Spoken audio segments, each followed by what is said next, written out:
Hello दोस्तों, यह कहानी है मजदूर के जूते की। एक बार एक शिक्षक संपन्न परिवार से संबंध रखने वाले एक युवा शिष्य के साथ कहीं टहलने निकले।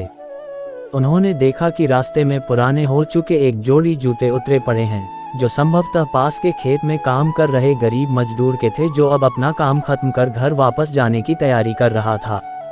शिष्य को मजाक सूझा। उसने शिक्षक से कहा, गुरुजी, क्यों न हम ये जूते कहीं छिपाकर झाड़ियों के पीछे छिप जाएं?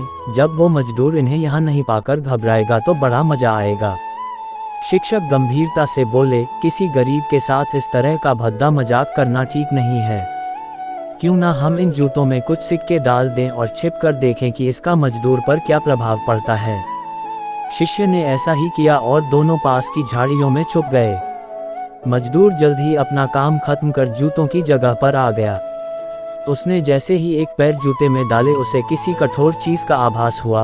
उसने जल्दी से जूते हाथ में लिए और देखा कि अंदर कुछ सिक्के पड़े थे। उसे बड़ा आश्चर्य हुआ और वो सिक्के हाथ में लेकर बड़े गौर से उन्हें पलट पलट कर देखने लगा। फिर उसने इधर उधर देखने लगा। दूर दूर तक कोई नजर नहीं आया तो उसने सिक्के अपनी जेब में डाल लिए।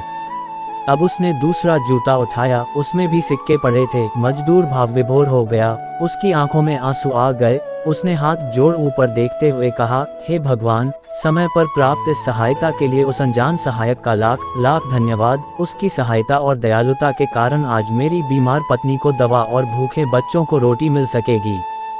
मजदूर की बातें सुन शिष्य की आंखें भर आईं। शिक्षक ने शिष्य से कहा, क्या तुम्हारी मजाक वाली बात की अपेक्षा जूते में सिक्का डालने से तुम्हें कम खुशी मिली? शिष्य बोला, आपने आज मुझे जो पाठ पाया है उसे मैं जीवन भर नहीं भूलूंगा। आज मैं उन शब्दों का मतलब समझ गया हूँ जिन्हें मैं पहले कभी नहीं समझ पाया था, कि लेने की अपेक्षा देना कहीं अधिक आनंददायी है। देने का आनंद असीम है, देना देवत है। अगर यह वीडियो पसंद आई हो तो लाइक शेयर सब्सक्राइब करें।